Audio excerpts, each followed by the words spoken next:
And using Kepler's third law, we are going to calculate the mass of the black hole at the center of the Milky Way. Black holes are really cool. You get to learn about them a little bit more in astronomy. So down here is a computer simulation of what we think the black hole might look like in the center of our Milky Way. Almost all galaxies, we think, have a black hole in their centers. We have a black hole in the center of our Milky Way galaxy. So the black part here is essentially the black hole itself. This glowing ring around it is material that's swirling around that black hole. It's getting hot, it's heating up, there's a lot of friction, and then it glows in certain wavelengths of light. And that's what we pick up when we observe these black holes with telescopes. You're picking up not the signature of the black hole itself, because black holes suck all light into them.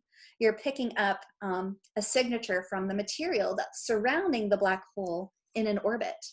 And this is the very first picture of a black hole, observation of a black hole that has ever been made. So this first one was a computer simulation of what we think the black hole at the center of our galaxy might look like. This is the first image of a black hole ever taken.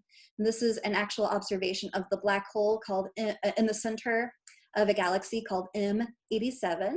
And this is what it looks like here. So here's the center, here's the black hole in the center, and here's this, what we call accretion disk material orbiting around the edge of that black hole. And if that material gets too close, it gets sucked in to the center of the black hole. Okay, so we have observed, astronomers have observed with telescopes, that there are stars that are orbiting really closely and really rapidly around something that must be in the center of our galaxy. Okay, that thing in the center is the black hole in the center of our galaxy.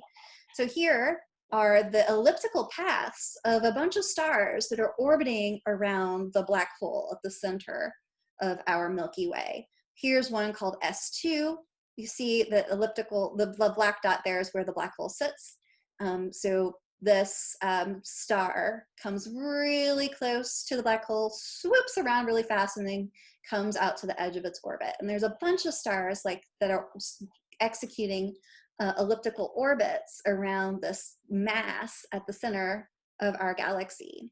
And the only thing we think that could be there to cause the orbits that we see of these stars around something there in the center of our galaxy, the only thing we think it could be is a black hole.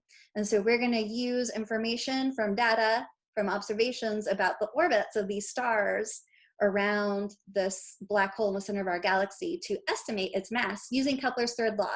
And actually, you do a really great job of just using Kepler's third law and observations of the star's orbits around the black hole to get a really good estimation of the mass of the black hole at the center of our galaxy. We are going to calculate what the mass is of the supermassive black hole at the center of our galaxy, the Milky Way, using Kepler's third law. Kepler's third law is how the astronomers do it, so we are going to do it too, and it works really well. So there's a whole bunch of stars that are observed to orbit very closely around the black hole at the center of our galaxy. One of those stars we just call S2. Very creative.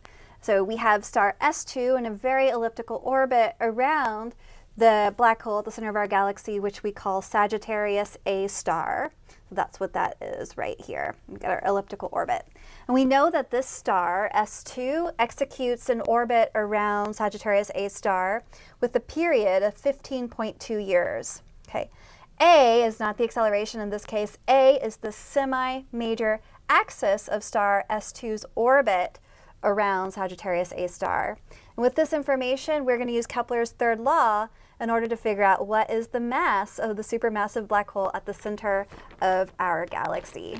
Okay, so remember, if we're talking about ellipses, the longest part, the longest distance across here from the longest edge to edge of the ellipse, that's called the major axis of the ellipse. Half of that is called the semi-major axis. So the semi-major axis A is essentially this bit kind of from the center to the edge of the longest side. Okay, and that's what we're using here with the semi-major axis of 1.42 times 10 to the 14 meters. So we have Kepler's third law that says that the period squared of the star's orbit must equal 4 pi squared over the gravitational constant times the mass of the massive thing that the star is orbiting, which is the mass of the black hole at the center of our galaxy, times the semi-major axis cubed. Okay? So we've got to solve this equation first for the mass of the central, or the mass of the large body around which the star is orbiting. That's the m here. So we can just multiply both sides by m, and if we do that, then we get that m t squared equals 4 pi squared over g times a cubed.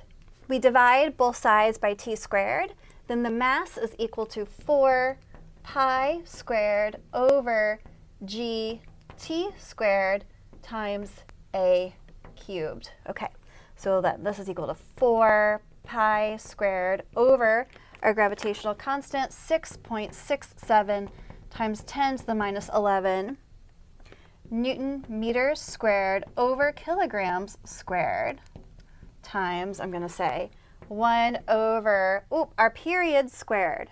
Okay, we have to figure out what our period is in years, or sorry, not years, in seconds. It's given to us in years. To use this equation, we have to put the period in seconds. So we've got to use a bunch of conversion factors. 15.2 years times in 1 year, there's 365.24 days. There's actually a quarter of a day, almost a quarter of a day, not 365, that it takes us to orbit the Earth, an extra quarter day. That's why we have the leap year every 4 years. And then we want to multiply it by, that gets rid of our years here. In 1 day, there's 24 hours, HR, times in 1 hour, there's 3,600 seconds. Okay, so the hours cancel here, the days cancel here. Whoops. So if I take 15.2 times 365.24 times 24 times 3,600, that'll give me the number of seconds in 15.2 years. And that turns out to be 4.8 times 10 to the 8 seconds. Okay, and so that's what this is equal to.